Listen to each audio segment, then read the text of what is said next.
ورحمة الله وبركاته. بسم الله الرحمن الرحيم. الحمد لله رب العالمين.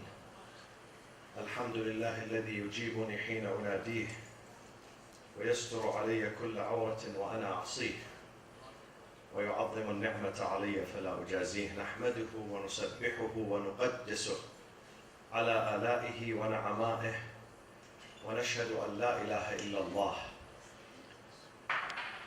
وحده لا شريك له إلها واحدا أحدا فردا صمدا قيوما.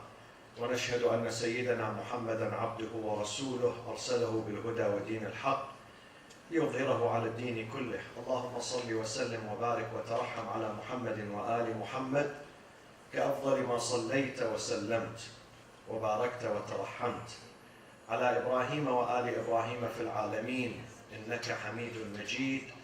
وصل اللهم وسلم على جميع الأنبياء والمرسلين والأوصياء والصديقين وعترة نبيك الطيبين الطاهرين وأصحابه المنتجبين ومن تبعهم بإحسان وإيمان إلى يوم الدين. عباد الله، أوصيكم وأوصي نفسي بتقوى الله ولزوم أمره. قال ربنا العزيز في كتابه الكريم: أعوذ بالله من الشيطان الرجيم، بسم الله الرحمن الرحيم. إن أولى الناس بإبراهيم للذين اتبعوه وهذا النبي والذين آمنوا والله ولي المؤمنين. صدق الله العلي العظيم. اللهم صل على محمد وآل محمد. There are two types, as I mentioned last night, of following religion. One type is popular among the masses, among the people. The other is not popular, but it is the right one. The one which is popular is that we take religion from our ancestors and our parents, and we don't question it, and we follow it blindly. We are born in this family, and this family is such and such. It follows this religion, this madhab, this school of thought, this tradition, and we follow it. And we don't question. And we follow it for 50 years, 70 years, 90 years, and then we go. And we stand before God. And God is going to ask us, why did you follow this? Is it just because your lovely mother told you to follow? Or you incorporated your reason, your aql? Allah says, I need proof. قُلْ هَاتُوا بُرْهَانَكُمْ إِن كُنْتُمْ صَادِقِينَ وَلَا تَقْفُ مَا لَيْسَ لَكَ بِهِ عِلْمٍ. Do not follow, do not do anything if you are not sure of that. Don't. This is a big responsibility. So that is one way of following religion, is to inherit religion from our forefathers. And they could be wrong, they could be right, and we are right, and they could be wrong, and we become wrong. Another way of following religion is when we discover it. We discover it through research, through working hard, through studying, through comparison, through discernment. We have to discover religion. We have to work hard. Just like discovering any other thing in this life. You have to research about it. You have to read about it. You have to read books. You have to listen. Part of it is listening. Part of it is researching and reading. And Allah says, once you begin this journey of discovery and finding the truth, I will get you to the truth. I promise you. I would not mislead you. If you are genuine, if you do this journey with ikhlas and dedication, and you are genuine and ask for my help, I would not let you down. I will get you to the truth. Definitely. I would not let you find something false. But promise me you open your mind and your heart and ask my guidance, and promise me that you work hard to find the truth. You work hard to read and research. Do not be satisfied and happy with what your family told you. with the rumors around you. There are a lot of rumors about religion. A lot of rumors. Amir al-Mu'mineen says between haqq and batil, truth and falsehood, only 4 fingers. Only 4 fingers between truth and falsehood. Where is these 4 fingers? When you put here, between your eyes and your ears. Between what you hear, sometimes you hear from people, but it could be falsehood. But when you look with your eyes, you find the truth. When you look, you find the truth. So we have to search for the truth. The second path to religion is when you search the truth. And this problem did exist with all the prophets. And it did exist during the time of our Prophet Muhammad sallallahu alayhi wa sallam, where some people came to the Prophet and they said to him, we are closer to Abraham than you. We are nearer to him than you, Ya Muhammad.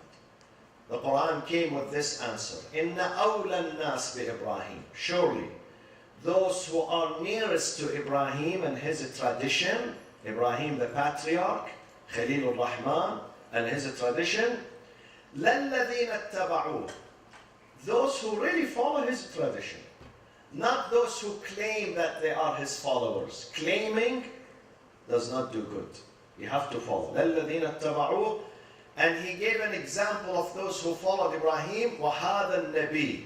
This prophet, which is the Prophet Muhammad sallallahu alaihi wasallam. وَالَّذِينَ آمَنُوا. And those who believed with the Prophet. وَاللَّهُ وَلِيُّ الْمُؤْمِنِينَ. And ultimately God is the guardian and the guide of those who believe. Now, who is the Shia Muslim? Listen to the answer from the son of the Prophet, the grandson of the Prophet, Al-Imam Al-Hasan Al-Mujtaba. Al-Hasan ibn Ali, he's part of the family of the Prophet. He's part of Ahlul Bayt, one of the 5 members of Ahlul Bayt. Listen to what he said to a person who said to him, Yabna Rasulullah, oh the son of the Prophet of God, the messenger of God, Ana min shi'atikum. I am one of your Shia, one of your followers. The Imam answered him. He said to him, Ya Abdullah, O the servant of God, In kunta lana fi awamirina wa zawajirina muti'an faqad sadaqt. You are a Shia only if you follow our commands. And if you stay away from our prohibitions. When we say something haram, you don't get close to it. We say this on behalf of God, not on behalf of themselves. Okay? So when we say you must do certain things, you must do them.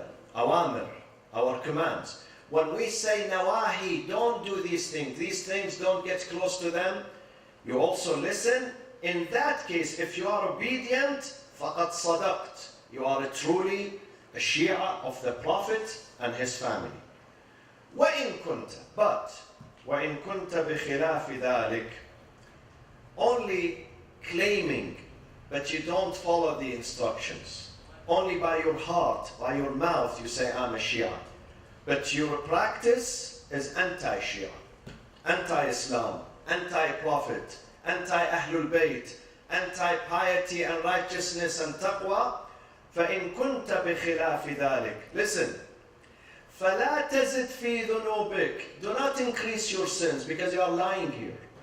You are claiming something that you are not doing. So you will add to your burden and to your sins. فَلَا تَزِدْ فِي ذُنُوبِكَ. Do not increase your sins. بِدَعْوَاكَ. When you claim that you are بِدَعْوَاكَ مَرْتَبَةً شَرِيفَةً لَسْتَ مِنْ أَهْلِهِ. When you claim that you subscribe to a group, which is, this group is in high position, Sharifa, honorable group, which is the Shia of Ahlul Bayt, while you are not one of them. لَسْتَ مِنْ أَهْلِهِ. It's a privilege to be a Shia. You are claiming this privilege with no rights, because you are not practicing. You are not real or genuine follower. And then the Imam said to him, لا تقل أنا من شيعتكم. Do not say, I am your Shia. If you want to say something else, it's okay. What is the something else? He said to him, ولكن قل أنا من مواليكم. I am a sympathizer with you. ومحبيكم. I am one of your fans. ومعادي أعدائكم. I am an adversary. I am hostile to your enemies. You may say that, but don't say I'm a Shia, because saying I'm a Shia, it has different meaning. Muwali is when you love only with the heart, but you don't follow that with actions. You love someone only in the heart, but your limbs do not follow your hearts. Your path, your actions, your exercise, your akhlaq, your manners, it does not follow. But the Shia means when you love with your heart and you follow with your actions. You follow with your actions. What are the actions? Another Imam, the fifth Imam, Imam Muhammad al-Baqir, alayhi salatu wassalam, identifies the meaning of being Shia for Ahlul Bayt. He says this is the real meaning. Every other thing has no value. Some people say, if you don't attend Muharram, Ashura, you are not Shia. No, the Imam never said this. Do you want to know how to be a true Shia? Listen to the Imam.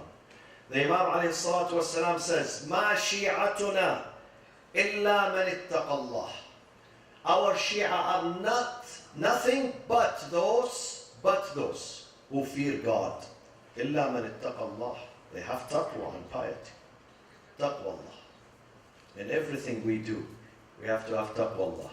Reverence for God, respect for God, fear of God, love for God. This is the meaning of taqwa. So the number one requirement to be a Shia, number one, taqwa Allah. Piety and righteousness, taqwa Allah. Wa after taqwa has to be obedience. Because taqwa does not work without obedience. To obey God. We don't obey someone else. Our master, our leader, إِنَّمَا وَلِيُّكُمُ اللَّهِ. So we obey God. وَكَانُوا لَا يُعْرَفُونَ إِلَّا بِصِدْقِ الْحَدِيثِ وَأَدَاءِ الْأَمَانَةِ. Our true Shia are known in the community by truthful statements. صِدْقَ الْحَدِيثِ. They speak nothing but the truth. They don't lie. A true Shia does not lie. If you don't have this in your file, in your profile, then you are not a Shia. Don't call yourself Shia. This is an abuse. You are abusing the term. بصدق الحديث وأداء الأمانة, fulfilling the trust. A Shia does not steal. Neither he steal $1 billion nor a single penny. Nor a single penny. Some people say big amount I don't touch, but small amount it's okay. No, it's not okay. It's not okay, whether it's 1 penny or $1 billion.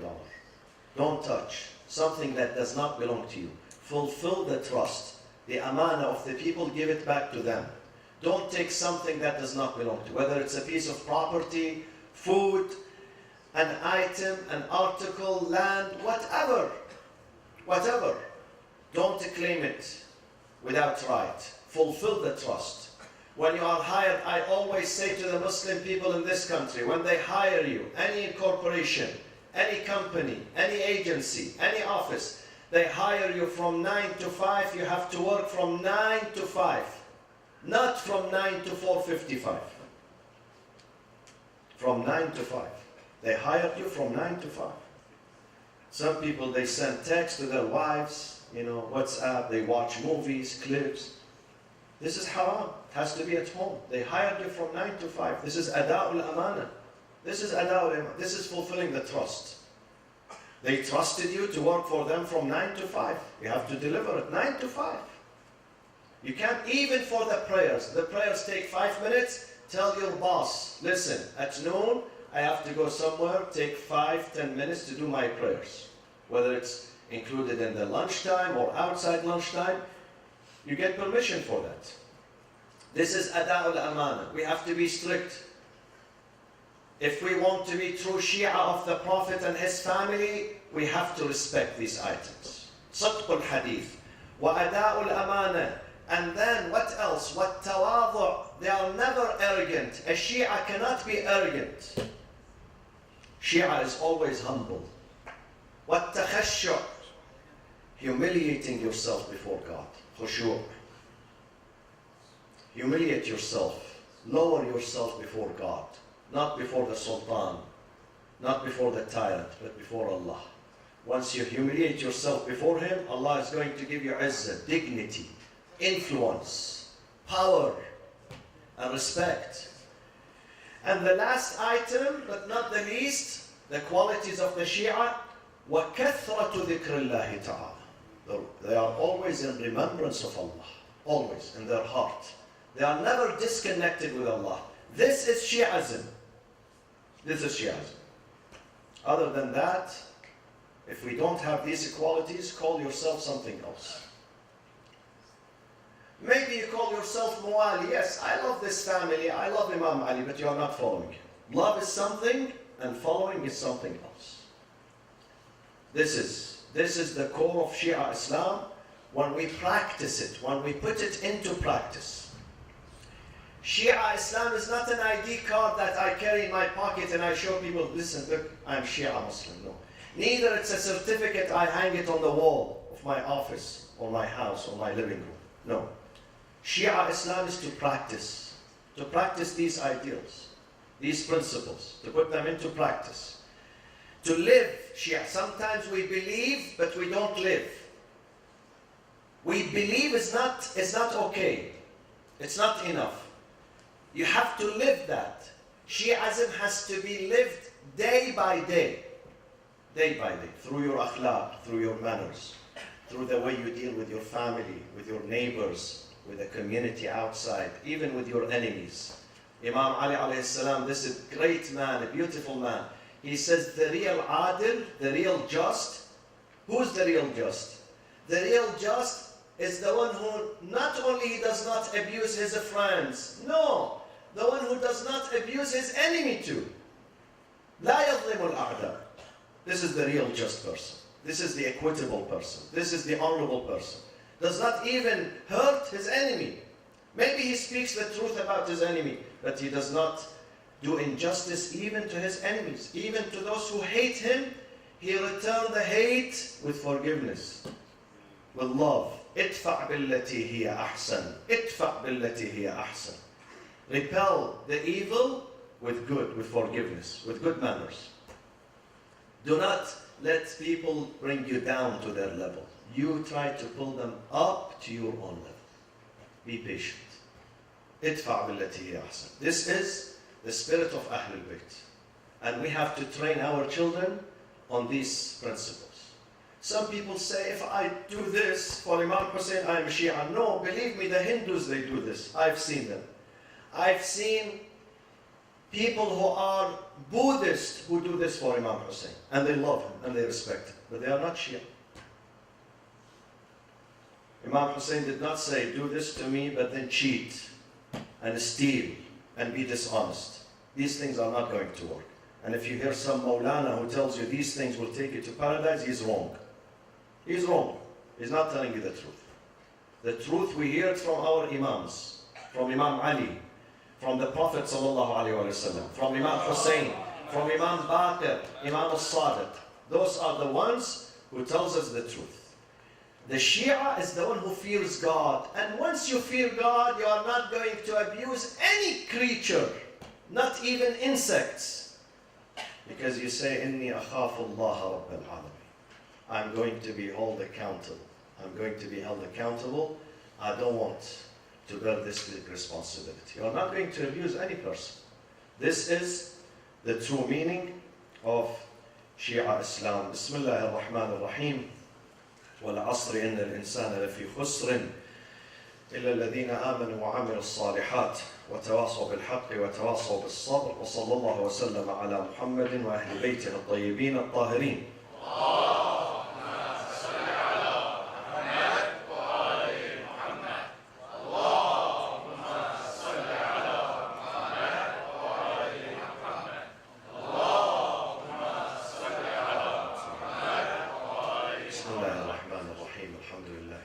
العالمين نحمده ونسبحه ونقدسه على آلائه ونعمائه ونشهد أن لا إله إلا الله وحده لا شريك له ونشهد أن سيدنا محمدا عبده ورسوله أرسله بالهدى ودين الحق ليظهره على الدين كله. اللهم صل وسلم وبارك وترحم على محمد وآل محمد كأفضل ما صليت وسلمت وباركت وترحمت على إبراهيم وآل إبراهيم في العالمين إنك حميد مجيد. وصل اللهم وسلم على خلفاء نبيك وأوصيائه وأهل بيته علي أمير المؤمنين وقائد الغر المحجلين وعلى البضعة الطاهرة فاطمة الزهراء سيدة نساء العالمين وعلى سبطي نبي الرحمة وسيدي شباب أهل الجنة الحسن والحسين عليهما السلام وعلى علي بن الحسين ومحمد بن علي وجعفر بن محمد وموسى بن جعفر وعلي بن موسى ومحمد بن علي وعلي بن محمد والحسن بن علي والخلف الهادي المهدي عجل الله تعالى فرجه وسهل مخرجه وجعلنا من أنصاره وأعوانه. عباد الله، أوصيكم وأوصي نفسي بتقوى الله ولزوم أمره. قال تعالى في كتابه الكريم: بسم الله الرحمن الرحيم: يا أيها الذين آمنوا اتقوا الله وقولوا قولا سديدا. Today, the President of the United States of America now is on his way to Riyadh for the American Islamic Summit with leaders of the Muslim countries. And although I know he would not hear me, but I deliver what I believe is the truth. And it is the duty of every American, specifically every Muslim American, to speak his mind and speak the truth. And one thing I learned when I came to America is that I should not be afraid of anyone or anything but Allah subhanahu wa ta'ala. And I have to speak my mind freely. And the day I feel that I cannot speak my mind freely, I would not call America my home. I will relocate to another place. Number one, I say to the President that you are going to a place meeting with people that most of them are repressive regimes, despotic regimes. Many of those that you are shaking hand with them tomorrow, Saturday, in this summit, they are torturers. They are head choppers. They have been, many of them, in power for 30 years, 40 years, 50 years without any legitimacy. They did not come to the presidential palace through free and transparent elections.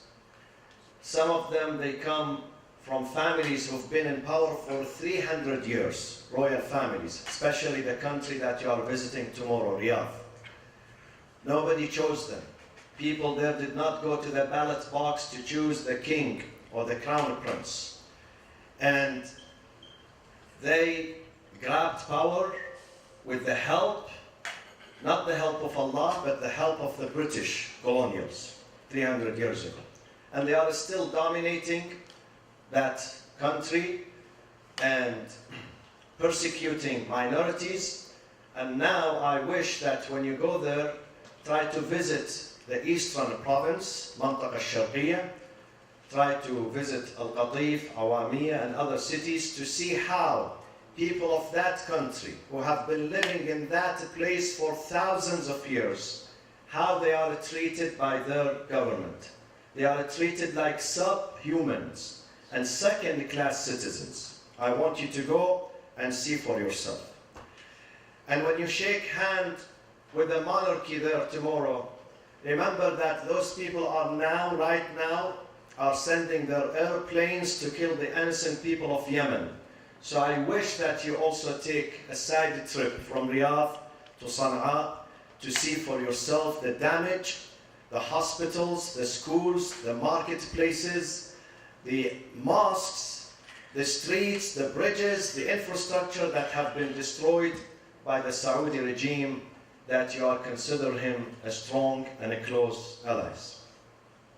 Mr. President, you want to have a dialogue with Muslims, and one of your speech writers, the same person who drafted the Muslim ban, do you know that? The same person who drafted the Muslim ban of 7 countries, the same person is writing for him the speech about Islam.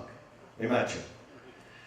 I wish that you have a dialogue with the Muslims in America, here, at your backyard, your neighbors. Why don't you speak to the Muslims here? Why don't you recognize them? Why always you dehumanize the American Muslims? Someone who cannot communicate with Muslims who are with him, his citizens. They share the same soil, the same citizenship, the same land, the same constitution. Can he dialogue with others who live 10,000 miles away from him? We know that your trip is not about dialogue, it's about money. We know that you are going to strike deals in billions of dollars. Some newspapers, they put that figure at $350 billion. The deals that you are going to sign with countries who are already drained because of the war that you orchestrated and you created in the Middle East. Mr. President, fighting ISIS and Al-Qaeda is not when you work with despotic people who created ISIS and financed ISIS and sustained ISIS. We know that radicalism, terrorism was born in that country that you are visiting right now.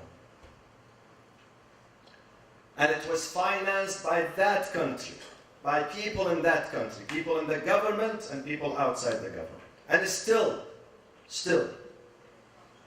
this wave of Wahhabism, this wave of takfirism, when they reject all Muslims, they accept only their version, their corrupt version, and they reject all Muslims. They call them kafirs. And they have this toxic hate towards the humanity, towards people in their country.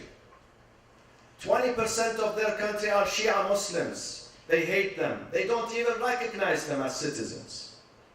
They send their troops to crush the people in the eastern province, to crush the people of Bahrain. Bahrain has been militarily occupied by Saudi army. They destroyed so far more than 20 mosques. And they brag, the government of Bahrain, that we built a huge church in Manama. They destroyed 20 mosques and they built a church. I'm not against the church. It's okay to build a church and synagogue and temple and Buddhist and Hindu, but don't destroy the mosque if the mosque disagree with you. The mosque, وَأَنَّ الْمَسَاجِدَ لِلَّهِ فَلَا تَدْعُوا مَعَ اللَّهِ أَحَدٍ.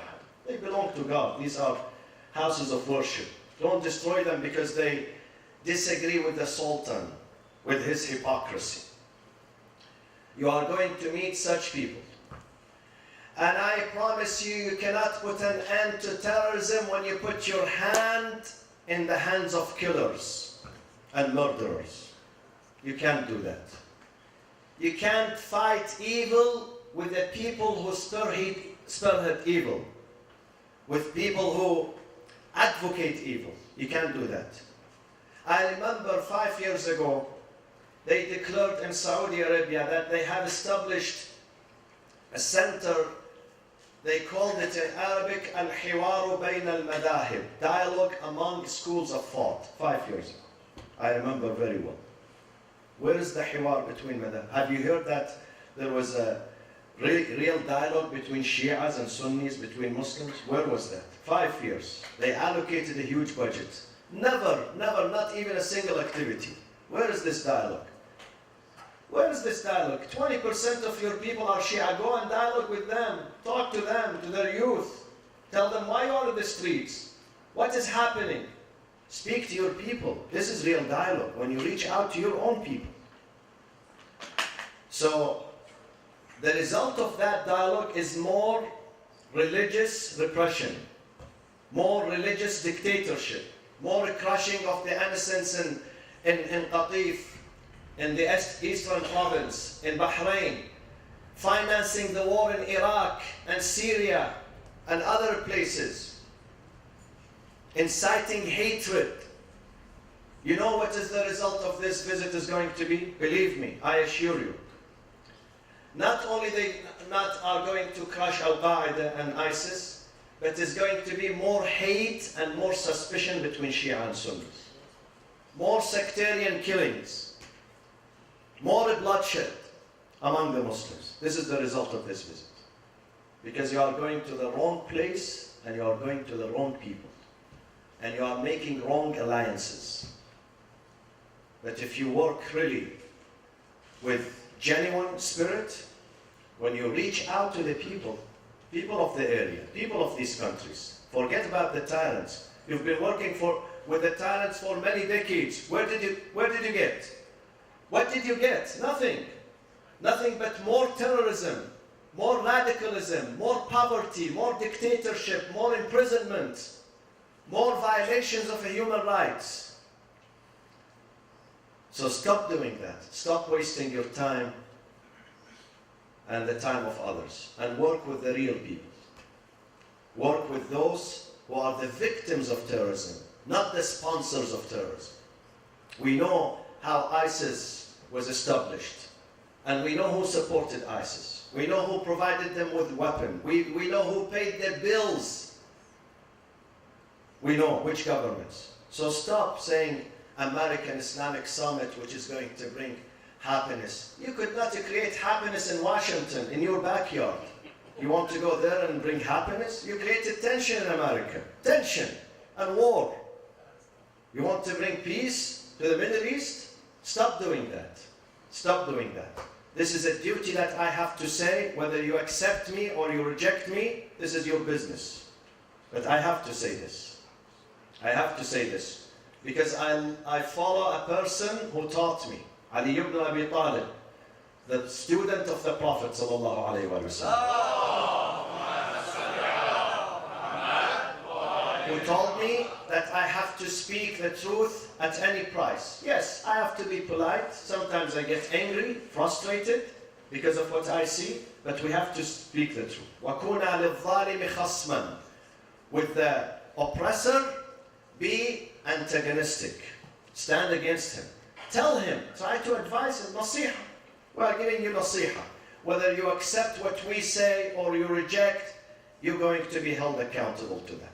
But our duty is to speak the truth. My friends, the month of Ramadan is coming soon. Let me just share a story with you that happened in Medina maybe 5-6 years ago. I had a conversation with one of the scholars in Medina, Masjid al-Nabi, who said to me, the Shia is batil, batil. I said, why they are batil? He said, because you believe that one family has to grab all the power after the Prophet. I told him, Shaykhana, who is grabbing the power here in Saudi Arabia? One family or the people of Saudi Arabia? Isn't it Al Saudi grabbing the whole power for 300 years? Do you allow someone from outside to come and rule from other people ordinarily? Only Al Saud. So you are doing the same, therefore your regime is batil too. He said, no, this is Waliul Amr.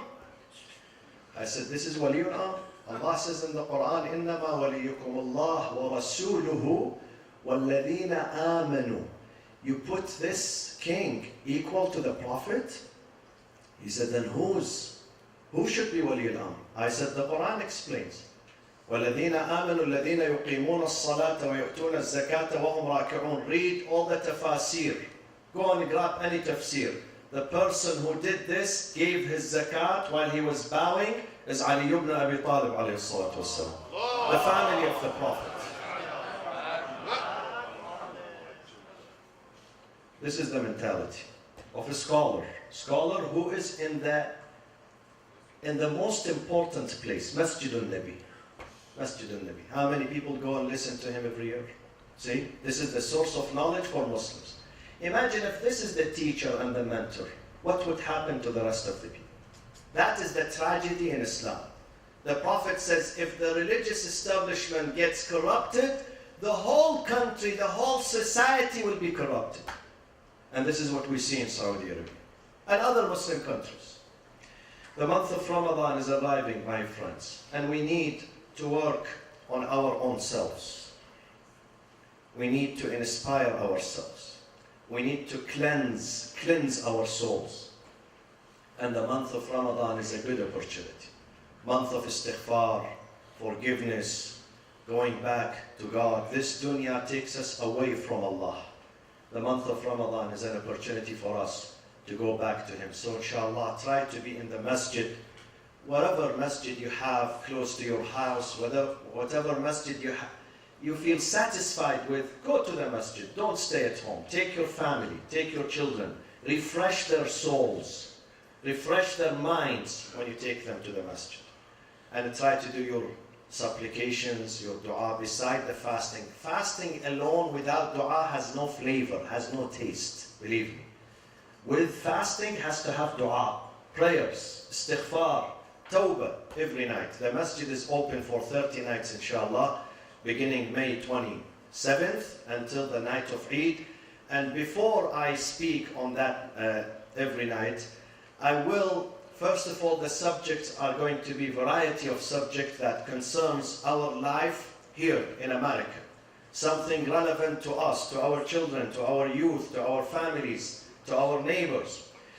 And I invite people, whoever who has a reflection, regardless of the age, regardless of the gender, whoever has a reflection on anything that is useful for the community to come and speak before me for 5 minutes, inshallah. Any subject that you think you will inspire and benefit the congregation with it, come, give your name, and you are free to stand here, inshallah, and speak. But don't make it long as I do it always. I'm an exception. Now, good news. We have a wonderful member in Orange County who attends graduate school at UC Irvine, who wants to join the club and accept Islam today. So I call on Brother Connor to come forward, please. Give him the mic. Stand here.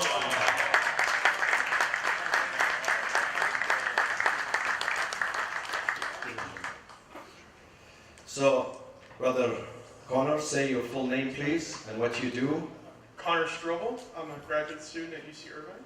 Originally from? New Hampshire. New Hampshire. Good. So how long you've been here at UC Irvine? 3 years. 3 years. And how long are you going to stay more? 4 more. 4 more. And what do you like about our religion? You like the... Whatever. Tell me. I don't know where to begin. Many things or Many things. Many Yes. things? Tell me one thing. Just one thing. I think I know you like me. This is a granted. Other than that. Oh man, one thing that I like, I think the openness in the commitment to reason and have everyone's personal commitment and thought in the way in which they worship. Very good. May Allah bless you. So please say after me. Bismillah ar-Rahman ar-Rahim. Bismillah ar-Rahim ar-Rahim. Can you get the mic and look at the people here?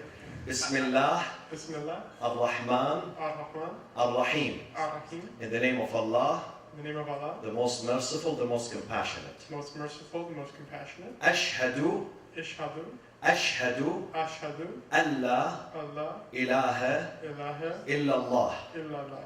I testify I testify and I bear witness and I bear witness that there is no God but Allah. that there is no God but Allah. Wa ashhadu Wa ashhadu anna anna Muhammadan Muhammadan Rasulullah. Rasulallah. I testify and bear witness I testify and bear witness that Muhammad is the messenger of God. that Muhammad is the messenger of God. Congratulations. Welcome. People here are your brothers. At the back, they are your sisters, so you have a big family. So when you invite us over, prepare yourself for 300 people. And you are welcome to come here during Ramadan, please. Let's see you. And probably one of the nights you want to speak here. Welcome. May Allah bless you, inshallah. Sallu ala Muhammad wa ala Muhammad.